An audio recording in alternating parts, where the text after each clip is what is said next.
Assalamualaikum warahmatullahi wabarakatuh. Pertama-tama, saya akan memperkenalkan diri terlebih dahulu. Nama saya Faras Embundini. Saya berasal dari Universitas Mataram, Lombok, Prodi Pendidikan Bahasa Inggris, semester 2, kelas C. Di video ini saya akan membahas mengenai kebebasan berpendapat dan berekspresi di media sosial. Video ini saya buat untuk kepentingan ulangan akhir semester yang diadakan oleh institusi saya untuk mata kuliah Pendidikan Pancasila. Oke, kebebasan berpendapat.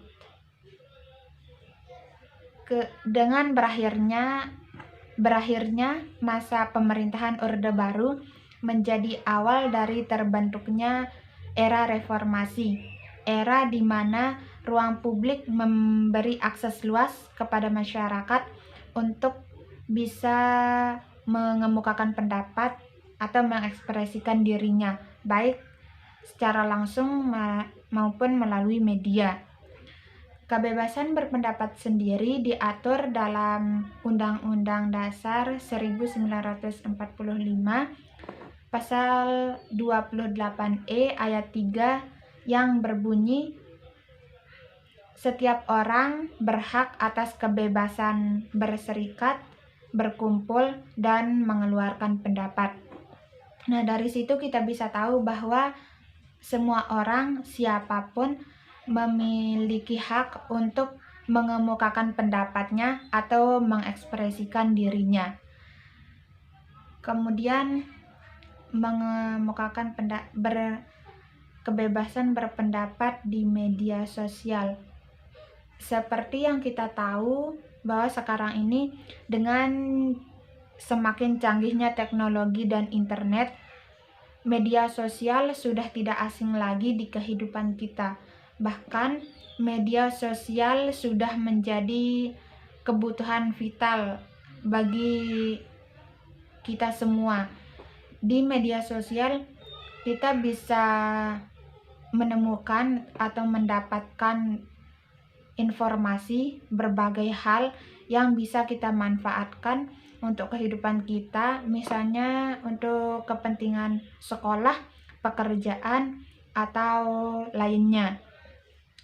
Dan di media sosial sendiri, misalnya seperti Facebook, Instagram, Twitter, kita bisa melihat puluhan ribu atau bahkan ratusan ribu orang setiap harinya memposting, membagikan sesuatu,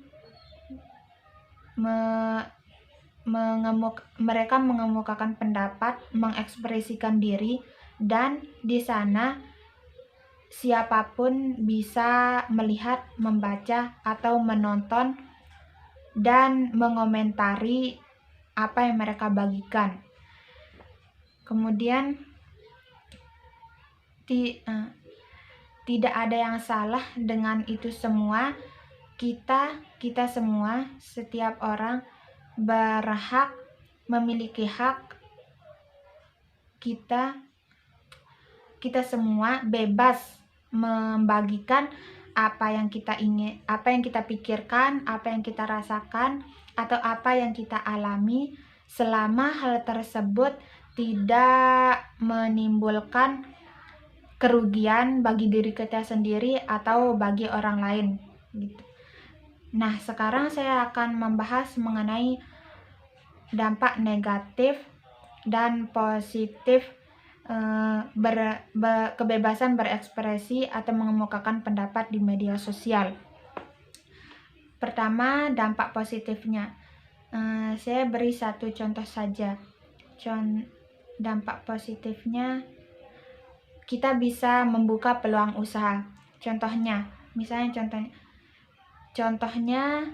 kita memiliki hobi melukis atau menggambar.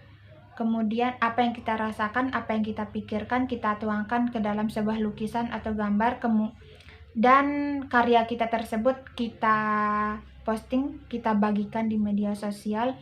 Kemudian ada orang yang melihat dan tertarik dengan karya kita tersebut dan siapa tahu membelinya. Nah, hal tersebut bisa kita jadikan peluang usaha. Bisa menjadi peluang usaha untuk kita manfaatkan. Kemudian dampak negatifnya bisa menimbulkan kerusuhan atau yang paling parah bisa sampai jalur hukum, bahkan hanya karena hal sepele. Di media sosial kan bisa dibilang dunia virtual. Kita tidak tahu siapa dan seperti apa kehidupan sebenarnya orang-orang yang berinteraksi dengan kita. Semua orang bisa menjadi apapun atau siapapun di media sosial.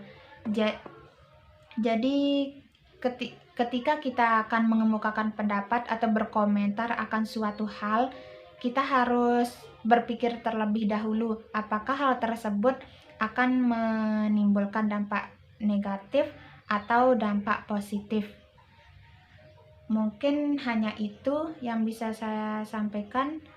Jadi kesimpulannya, seperti yang tertera dalam Undang-Undang Dasar 1945, setiap orang, semua orang berhak mengemukakan pendapat atau berekspresi secara langsung ataupun tidak, tetapi ada batasannya, ada hukum yang membatasinya. Kita terikat dengan hukum. Jadi kebebasan kita berpendapat dibatasi oleh kewajiban kita untuk menghargai pendapat orang lain juga.